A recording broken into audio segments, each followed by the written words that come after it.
The Democratic Party exists for the American people. We're a nation of dreamers. Making their voices heard. You feel liberated. It expands the limits of what's possible. We have not come to the end of our fight. The United Democratic Party is our greatest strength. We have the right policies. We can change the world. This is a moment for activism. Get out there and fight. Welcome, everybody. Welcome to Democrats Live. This is the Democratic Show where we talk to you about our core values. How you doing tonight, Tom, Mr. Chairman? It's great to be here with you, Keith, and it's such an honor to be joined by two of our distinguished leaders. Oh, yeah. Nancy Pelosi and Chuck Schumer. Before we get started tonight, I think it's very important to take a moment and just think about and hold in our hearts the people who have been victims of another tragic shooting in Las Vegas. We all know that the first responders got out there as quickly as they could to help as many people as they could, and our hearts and our prayers are with all of those families. And also the people who are overcoming natural disasters like Puerto Rico, Virgin Islands. Tom, you were just in Puerto Rico, isn't that right? I was, and I was there to make sure we gave people help and gave people hope.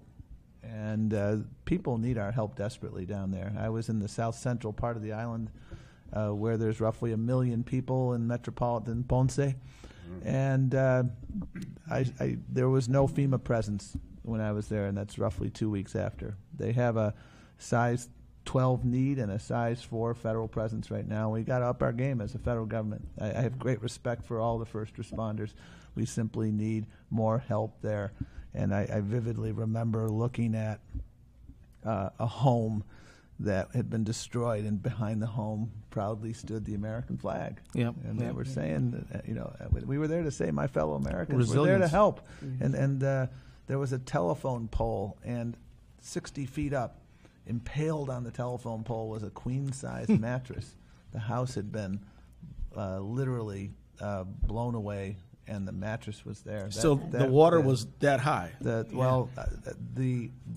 surge from the wind blew it up, and people need water, people need food, people need shelter, and they need it yesterday. Yeah. And I'm so appreciative of the relentless focus of our Democratic leadership on making sure we are helping people, whether it's Tom, Texas. In 2010, after 2 weeks with the storm in Haiti, there were 22,000 American troops. Right now, I believe there are no more than 8,000 or 9,000, and it's 2 weeks after Puerto Rico, and this is our own country. So it shows you that the response is getting better now, but was slow-footed, it was disorganized, and it wasn't done as properly as it should have been. I was with the mayor of Ponce. She is a fighter. And what can we do to help? We need thousands of reinforcements. Yep. And what frustrated me most was the airport is open and operational. The port is open and operational. The highways have actually been cleared thanks to the heroic work of the local municipal employees and the residents of the community who came together. So they are ready to receive the help. They just haven't received it. The 3-star general who was dispatched down there said this is the worst he's ever seen. Right. And I agree with him. At a time when the president said it's going great, General Buchanan said we need to improve, and so did Secretary Duke, who's the Secretary of HHS. They on the ground said we hadn't done well enough, while the president's busy patting himself on the back and saying what a great job was done. Chuck and I had the privilege of meeting with the 4-star General Robinson to present some of the concerns. This was the end of last week that were long overdue. And I associate myself with the suggestion that we need a stronger military presence there because the military is great at this, A, and B, they have equipment. They have helicopters. They're operational, and there should have been a stronger presence sooner there. You hear different things. Some people say the reason that supplies can't get through is because the roads are blocked and that the drivers can't get to the trucks and that this or that. Whatever it is, we have to leapfrog over it. Helicopters are one way. The military has those in big supply. Some of our colleagues have gone down there and brought back stories like yours, but it is something that we have to pray for the people there in Puerto Rico, Virgin Islands, Texas, Florida, and the rest, as we also mourn the losses in Nevada. Absolutely, but you know, prayers. I absolutely believe in the power of prayer, but I also believe that those of us who are in government have a responsibility to step up and be effective. And so I am very pleased with you know, the resilience that ordinary Puerto Ricans are showing for each other, and Yes. but I think we absolutely need to see quicker, faster, more robust response. What are some of the values that should guide us in disaster response? That is the government's responsibility. There's no other entity that does it. What are some of your thoughts? We have a social compact with the American people, and when disaster strikes, a natural disaster strikes, we have a responsibility to, first of all, anticipate, and then to move in with emergency relief, and then the recovery effort, and then the building that comes after that. And what was sad, and hopefully this will be in our past and never happen again, was that at the time of Sandy, people were saying, well, we have to pay for it, and we don't want to pay for it, and the rest of that. This time, we would never do that to our colleagues in Puerto Rico, Virgin Islands, any other place. To remove all doubt, when it happens, we're there, and it's emergency funding. Don't worry about paying for it, because the investment that we make there is investments in people's lives, saving them and rebuilding them. We got your back. Yeah, We're with you. Exactly. We've had a compact in America. When one part of America has trouble, the rest all comes to that part's aid. And we've done this for decades, if not centuries. And some of our colleagues on the other side tried to break that compact with Sandy and with others. Hopefully, even though Texas is probably as Republican as New York and New Jersey were Democratic, we're not responding similarly. We're saying we believe in that compact for everybody.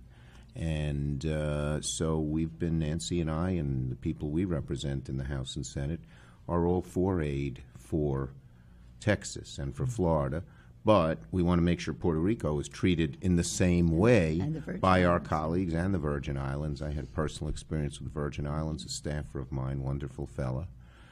He had an uncle who lived on St. Thomas. They couldn't find him for 4 days, and on the 5th day they found his house had been knocked over by a mudslide and he had passed away.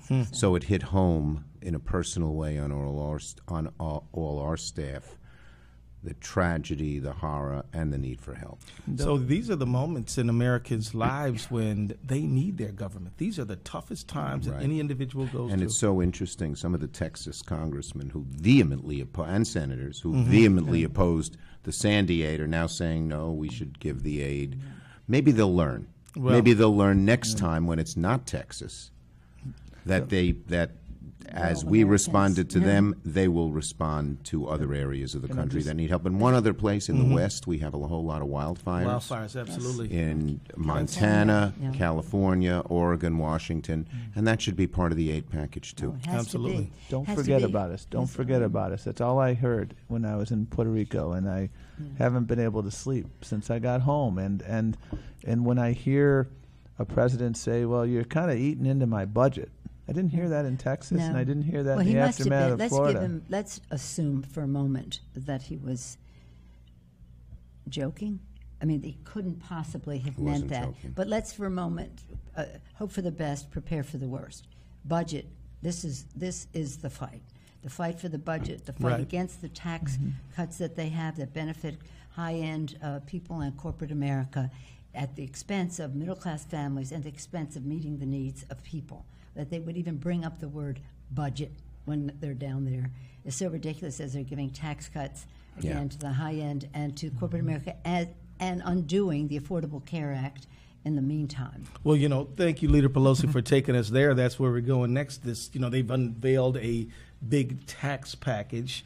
It gets rid of the alternative minimum tax, the estate tax, gets rid of deductions for state and local property taxes, does a lot of interesting things, and yet they have the nerve to say that this is a middle-class tax cut. What do you think? What's your initial take on this thing? Tirade about It's this. not. As he well should be. Yes, indeed. Come on now. Shy as I am. Yes. But the bottom line is, this is an embarrassing tax proposal. Come and on. there are 4 areas we're focusing on. 1, huge tax cuts for the wealthy. The estate tax, You have to have an estate of over $11 million. 5,000 people will get $250 billion. Incredible. Of credits. What about this? Wait a minute, 1%. deserves repeating. Just inject in there, they say that's so that family farmers can keep their farms. Yeah. Last year, was it 70 or 90 farmers? Almost none. Paid the estate tax. Right. Almost none. They were pretty well-to-do agribusinesses. Right, I think they're doing fine. The 1%, top 1%, that's an income of $700,000, gets 80% of the benefits, and they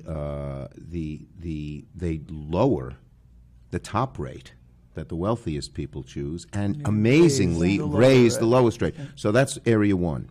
Area two is the middle class people are hurt. Yeah. In the House is going to be a real focal point here. There are 40 Republican suburban districts that are fairly affluent, where over 30% of the people pay the state and local taxes, and who will get a tax hike, Right. a significant tax hike. So it's going to kill them. And I challenge every one of those 40, 6 are in my state, 10 are in Nancy's state. Are you going to vote with your constituents, or are you going to vote with the hard right ideologues of the Republican Party who want to cut this? And there's another part of middle class. You have a big family.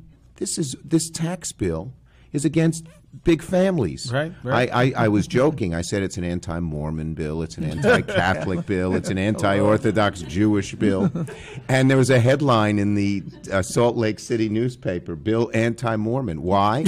Because while they double the standard deduction, that's $12,500, they take away the personal exemption, that's $4,000. Figure it out. A family of 4, you lose $16,000 while they give you $12,500. So it hurts the middle class. Third, huge deficit reduction. Just deficit increase. Explosion. They say 1.5. The Tax Policy Center, it's 2.4. But that is Okay, we're talking assuming trillions now, right? trillions. But that is assuming they'll close a lot of loopholes. If they don't, it's $5 to $7 trillion.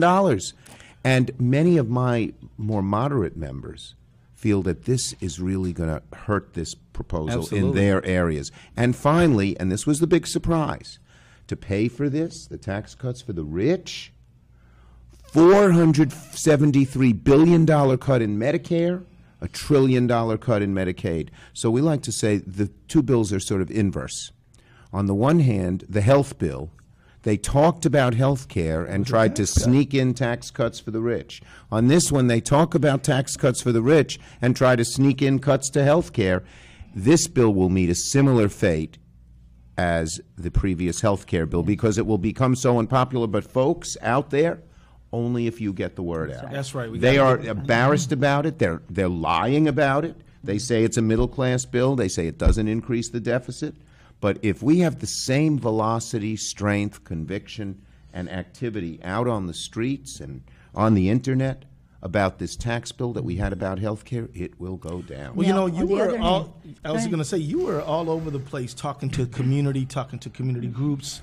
You were out talking to large crowds.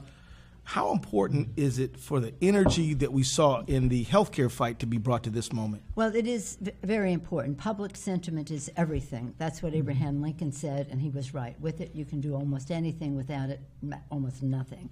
And so the people who are out there, we had your picture was in with the little lobbyists with the lobbyists, with all of the outside Lovely groups, children, with the stores yeah. and the rest.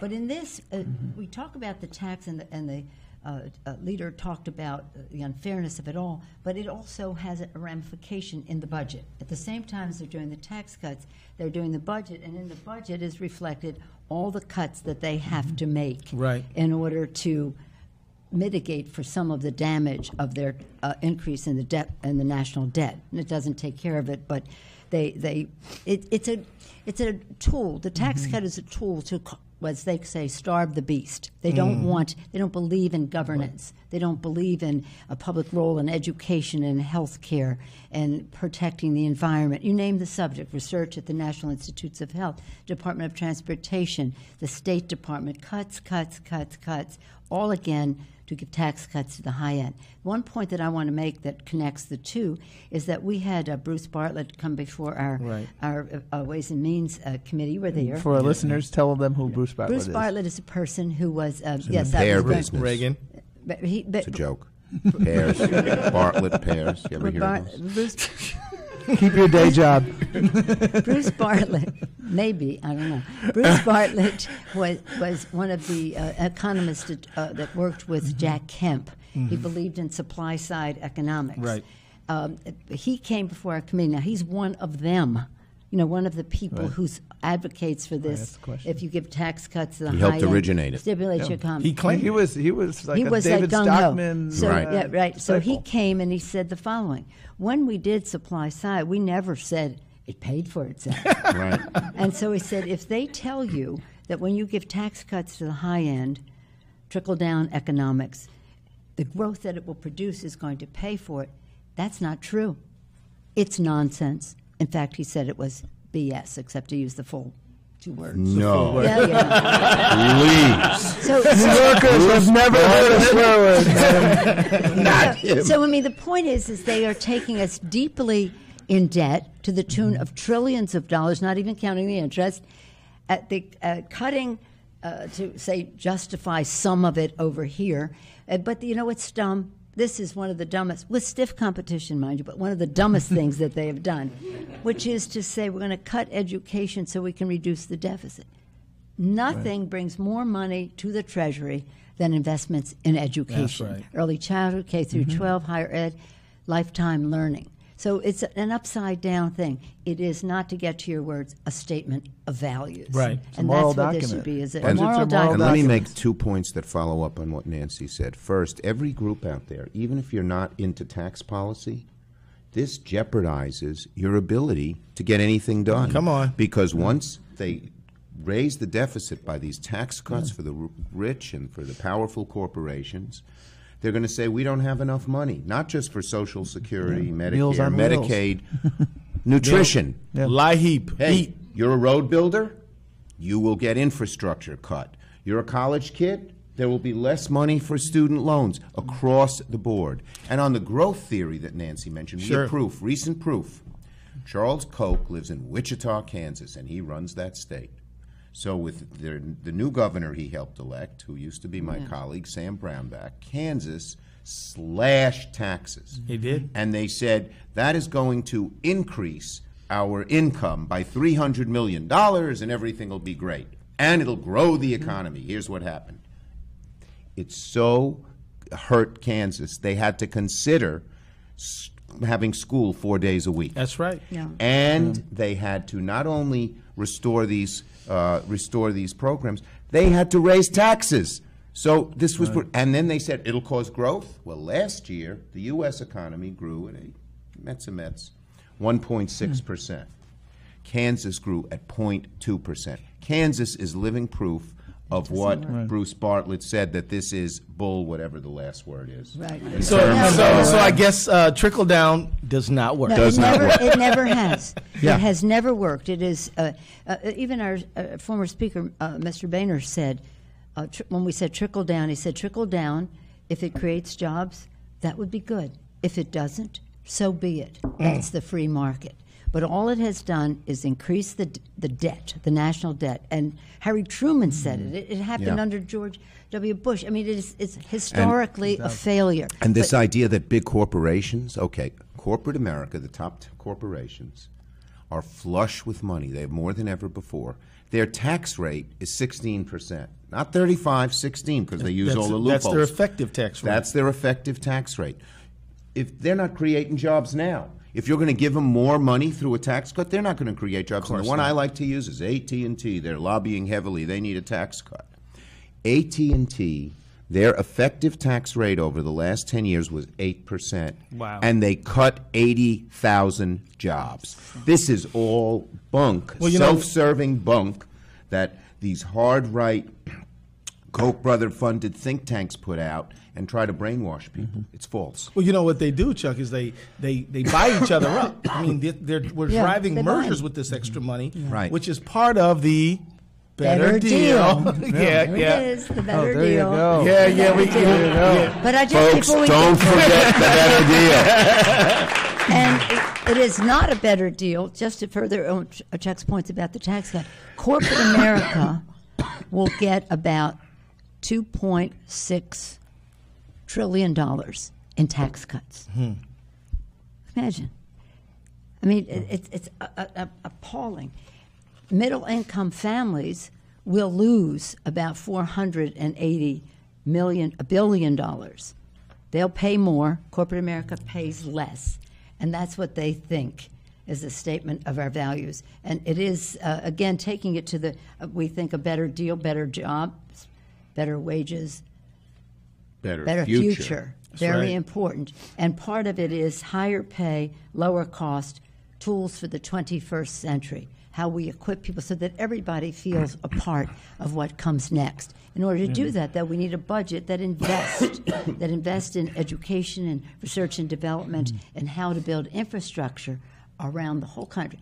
And jobs everywhere for everyone, every day. I like it. You know, just to take the Kansas story one more step. In 2016, Donald Trump won Kansas by 14 points. In 2016, the Democrats picked up 14 seats in the state legislature. In 2018, there are congressional seats absolutely in play, as well as the governorship. And that is because Democrats have been awakened in Kansas. They've been awakened elsewhere. We had 3 special elections recently in Oklahoma. For seats in red Trump country. We won all 3 of them. Special election in New Hampshire recently. In a Senate seat. Annette Taddeo in I was Florida with Annette Taddeo. We went down to Puerto Rico together, and she wasn't supposed to win. They were taking curtain measurements on the Republican side for that seat. They thought they had it in the bag. And don't forget Iowa. We won one down Iowa. All and over. the list goes New on. York, we won a We've state been, Senate seat. We never out in expected out on Long Island. A wonderful school teacher who, in a heavy Trump district, this can be done. But folks, we need you to be involved. That's it. We need you not only in the campaigns, but right now on this tax bill. Tweet about it. Put it on your Facebook page. Let your friends know. This is really what they will do if they pass this bill is turn America in a hugely different direction. Different country. Because government will no longer really be able to function. The wealthy will have tons of money. The goal of the Koch brothers is to take us back to 1890. Right. When we had a few rich people and mainly poor people. Government did nothing. Whether you had an illness, whether you couldn't afford an education, nothing. They want to actually, you don't believe it because it's so amazing. They want to go back to it. And the only weapon we have is you. We don't have the kind of billions that they put in. We don't have all these multimillionaires, greedy, who give so much money to the right wing. We have you. That's how we won health care. That's how we're winning these elections. We need you to be active. And they are out there. I mean, the groups that I just chatted with Friday were saying, let's just reduce it down to the simplest message, and we'll have another call tomorrow. It's if you think that they're going to increase taxes on the middle class, they're going to decrease taxes on the high-end individuals and corporate America, and they're going to cut Medicare. I mean, if you had 3 things to talk about.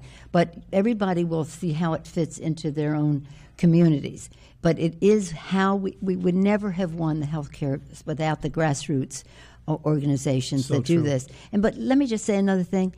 Part of their deal is to completely undermine organized labor. Collective bargaining. Thank you for saying that. Collective bargaining. This is really part of it because then they have it all. They want to undermine the environment.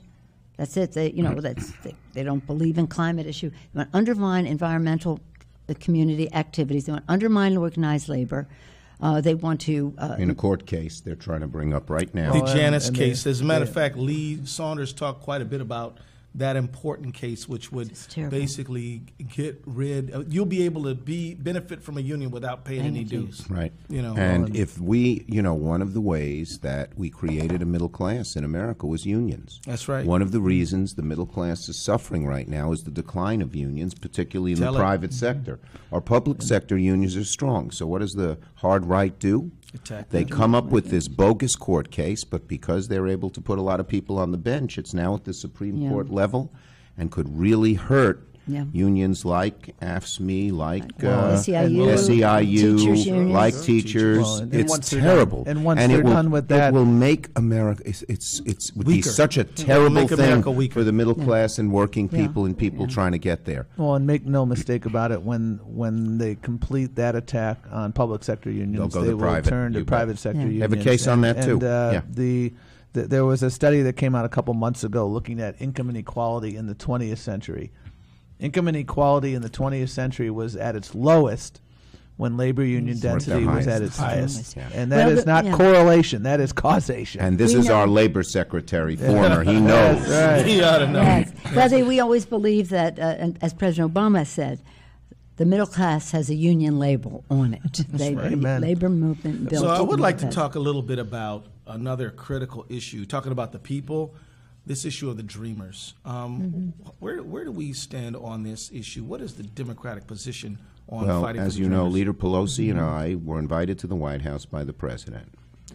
And here's what we said to him. Here's the first thing I said to him. I said, Mr. President, you've lost faith. A lot of people in our caucuses, our constituency, and the country have lost faith in you because of things like the Muslim ban, like Charlottesville, like doing health care totally on your own, like pulling out of Paris. If you want to restore that faith, one of the first things you could do is help the dreamers. And we said to him that we wanted full protection of the dreamers as embodied in a very bipartisan bill, the Durbin-Graham Act, the Dreamers Act, the Dream Bill. And we didn't want to back off on that. And we Still told him. Roybal Allard in the House, and now Michelle Lujan Grisham in the House. Yes. And we told him it involves citizenship. He acknowledged that. Yeah. And he said, look, in return for that, I need the wall. Mr. President, you are not getting the wall. Yeah. Well, the wall is good. Mr. President, you are not getting the wall. In any case, by the end of the conversation, after Leader Pelosi and I were pretty strong and tough on him, he backed off the wall. And he said, well, let's do some border security. He said, look, there's certain kind of border security we could support, not sanctuary cities, not internal enforcement. But if you want a little more technology at the border in exchange for a full DREAM Act, we do it. And they basically agreed that we would work out the border security, although we laid out what it was in turn for the dreamers. We came out, we said we're going to say this when we come outside after the dinner. That's right. We did. We put out a statement. The next day, by the way, they're now saying it wasn't true. But the next day, Mick Mulvaney, one of the 10 most hard-right people in the House, who's now budget director. Tell him who he is, yeah. Yep. Came out. We don't agree with him on anything Nothing. almost. but to put it nicely. But in any case, he came out and said what they said was true.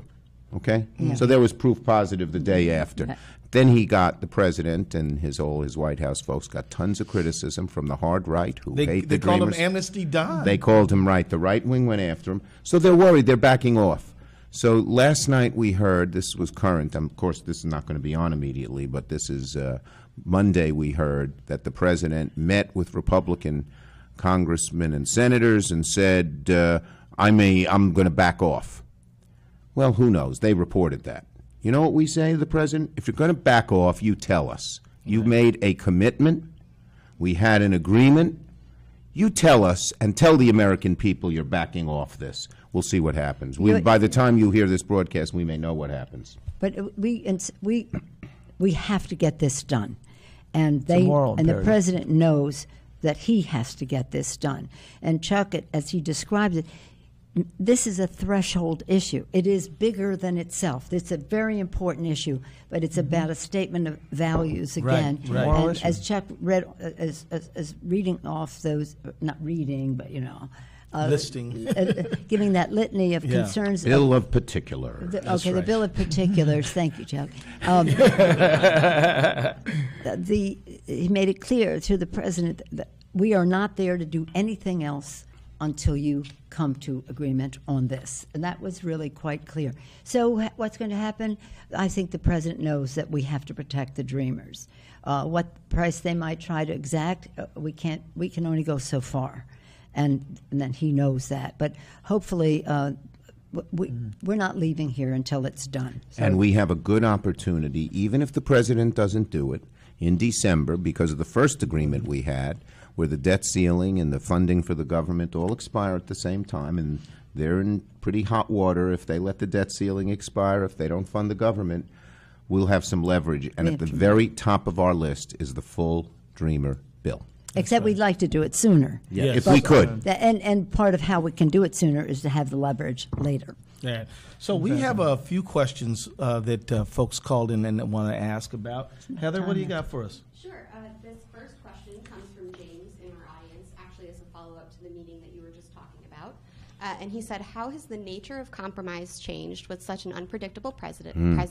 And to what extent do you trust President Trump in future deal-making? Smart question. Yes, James, you're a good questioner. The bottom line is, in this one we can quote Ronald Reagan, trust but verify. Yeah. And so we wanted to take the president at his word that night, and he seemed sort of sincere. But, as happens all the time, the next day he comes out and says something different. But we're sticking with what he told us, and we're going to push hard for what he told us, because that's the full Dreamers bill. But when you're dealing, you have to just be relentless. You have to keep going and going and going, and not letting him change the subject, back off, change what you're doing. And because, as Nancy mentioned, we have some leverage in December, we might be able to push him to do it. He needs something like this because his popularity is declining. And, some people argue, don't help him in any way. But when there are 800,000 people at stake who really, really need this help, these people are great Americans. They're in our armed forces, they're in our schools, they're in our factories, they're in our offices, doing great work for America, as immigrants have done throughout the centuries.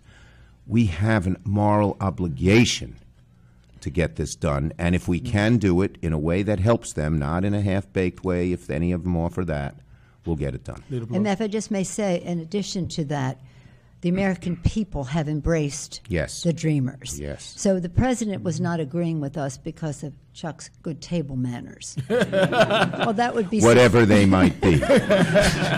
He was agreeing with us because he needed to agree with us, and we were giving him a path. We were giving him a path, and that path is the full Dream Act that has been referenced. But the American people overwhelmingly support it, and support by big majority. Majority of Republicans. Path to citizenship. Great. So. Heather, you got another one for us? We do. This question comes from Taylor in our audience, who says, what will it take for Congress to come together in a bipartisan fashion to address issues like health care? And do you believe bipartisan solutions are possible, or do we have to wait to win back both chambers to be successful? Well, we believe that if we can find common ground, we will. Chuck will talk about what's happening on health care in the Senate, because that's the path. But the fact is, it gives me a chance to say, when we did the Affordable Care Act, it was a Republican idea. People try to say, well, we just did what we wanted. No, I probably had public option as the whole bill myself, left to my own devices. But it is a Republican idea, and it was a market-oriented solution. So we went to a place that had sustainability, except they're so negative about it. But we are hopeful about what's happening in the Senate, and I'm sure Chuck wants to talk about that. And overall, people ask this question a lot. What do you do? How do you know when to come up with an agreement, when not? Here's our watchword.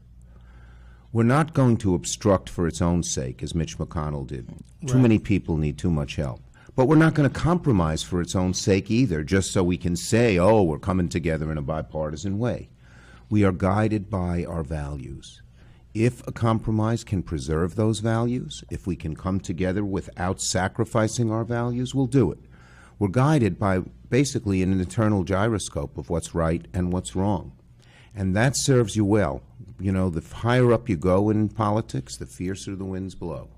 And if you have that internal gyroscope, you can keep staying on course. So here in the Senate, we have Lamar Alexander and Patty Murray, two very good negotiators. Patty's top notch.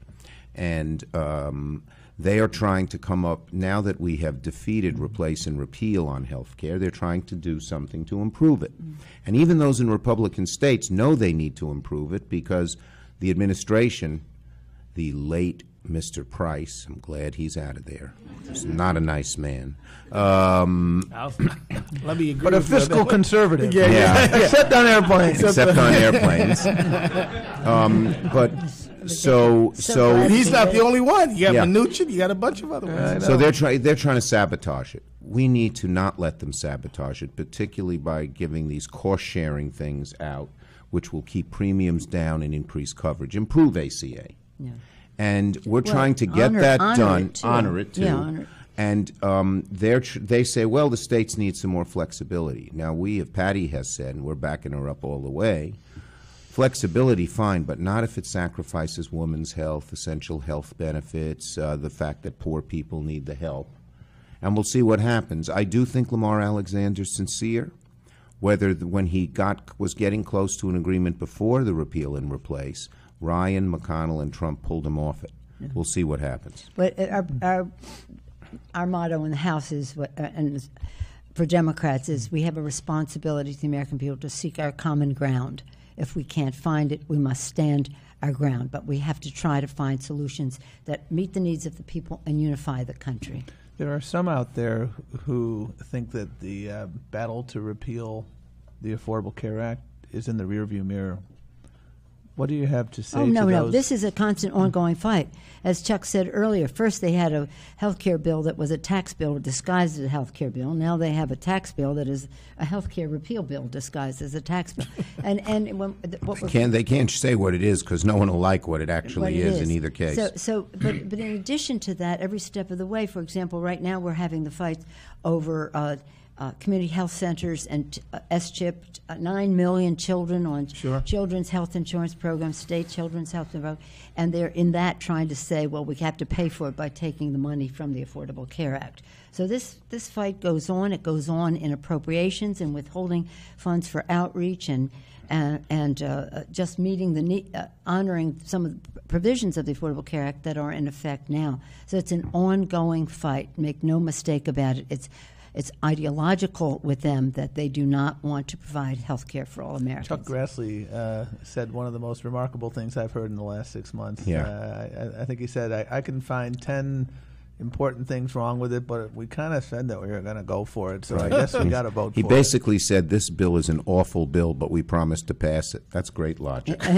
In the campaign, yeah. Heather, maybe we got time for one more? We do. We have time for one more question. This last question comes from Steve from Facebook, who said, what are the plans for mobilizing 50 state wins in 2018? What's happening and how can I help? Great Tom question. Perez is working hard on that. Well, there's a friendly amendment I'd like to make to that question. What are the plans in 2017? In 2017 is starting to look a lot like 2005. 2005, we had a far-right president with a far-right Congress pursuing a very unpopular agenda. Cut Social Security.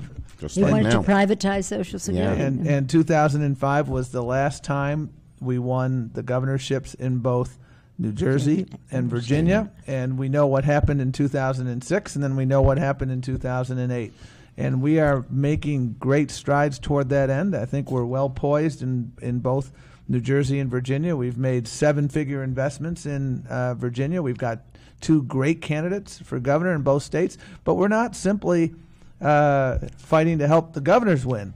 We're fighting up and down the ticket. We can take the House of Delegates in Virginia. We need 17 seats in Virginia. They usually field about 50 candidates in 50 races out of the 100. This year there are 87 races where we're competing. Great candidates. And you win up and down the ticket. Under Keith's leadership this summer, we knocked on over 500,000 doors in a program called Resistance Summer because we've eliminated off year from the lexicon of the Democratic National Committee. You've got to be out there every day. Elections are not 100-meter sprints. They are marathons, and we're getting that muscle memory back. And starts here in 2017, and then we continue into 2018 with governorships, with everything up and down the ticket, because the new DNC is about electing people from the school board to the White House, and the rebuilding, the modernizing, the organizing is all about winning. I'm impressed with the new level of cooperation. I mean, a better deal is a collaborative effort. Yes, it's not a that's House correct. thing. It's not a Senate thing. It's a No. both. And of course, we're chiming in and backing right there with you. How does this look from your perspective in terms of fighting in every single state all across this country? Well, we fight in the races that we want to win the Congress and to win the United States Senate. What's really important, in addition to that, though, is to win as many state houses and governorships, because this is important for policy in our country, but also for census taking, for All that. For Redistricting. the redistricting, very important. 14-year And cycle. So this everything election is cycle. connected in all of this. And one of the great moments this year was, of course, the march. When people turned out and marched, they saw You mean the Women's March or the Tax March or the all the marches? Let's start with the women. Yeah, there we the go. Women's March, and when people showed up and saw that their presence made a difference, they showed up at airports, they showed up at other marches along the way. But now they're getting involved in the mobilization that you're doing, that we're doing in our races. We're not in 50 seats. We're probably in 75 seats, but that's not 75 states. You'll be in fewer because the Senate only has a third of the But Senate. we're going to make contests in states that in the past we never thought we could win. I got a And it's feeling. again because of the mobilization of people. I cut my eye teeth politically in 1968 against the Vietnam War.